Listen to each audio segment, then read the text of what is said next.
સુરતના ડીઓ દ્વારા એક મહત્વપૂર્ણ નિર્ણય લેવામાં આવ્યો છે।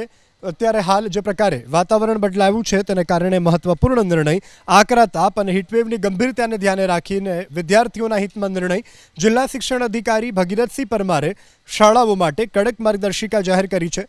હવે સુરતની તમામ શાળાઓમાં મેદાનમાં થતી પ્રવૃત્તિઓ પર સંપૂર્ણ પ્રતિબંધ રહેશે।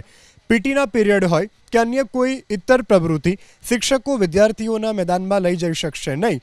જો કોઈ રમતગમત કે એક્ટિવિટી કરવી હોય તો ફરજિયાતપણે વર્ગખંડની અંદર જ કરવાની રહેશે, જેથી હીટ સ્ટ્રોકનું જોખમ ઘટાડી શકાય। સાથે કડક ડ્રેસ કોડના બદલે વિદ્યાર્થીઓ આરામદાયક કપડાં પહેરે તેને પ્રાધાન્ય આપવાની સૂચના આપવામાં આવી છે। ઉપરાંત રિસેસ કે નાસ્તાના સમયે વિદ્યાર્થીઓને લીંબુ શરબત અથવા છાશ જેવા કુદરતી પીણા પૂરા પાડવા, ડિહાઇડ્રેશન ન થાય તે માટે વારંવાર પાણી પીવા માટે પણ વિદ્યાર્થીઓને પ્રોત્સાહિત કરવા પડશે।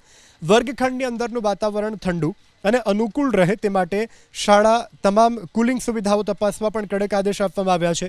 એટલું નહીં, વિદ્યાર્થીઓને અચાનક ચક્કર આવે, ઉલટી થાય કે હીટ સ્ટ્રોકના લક્ષણો દેખાય તો તાત્કાલિક નિવારણ માટે દરેક શાળામાં એક નોડલ ઓફિસરની પણ નિમણૂક કરવામાં આવી છે।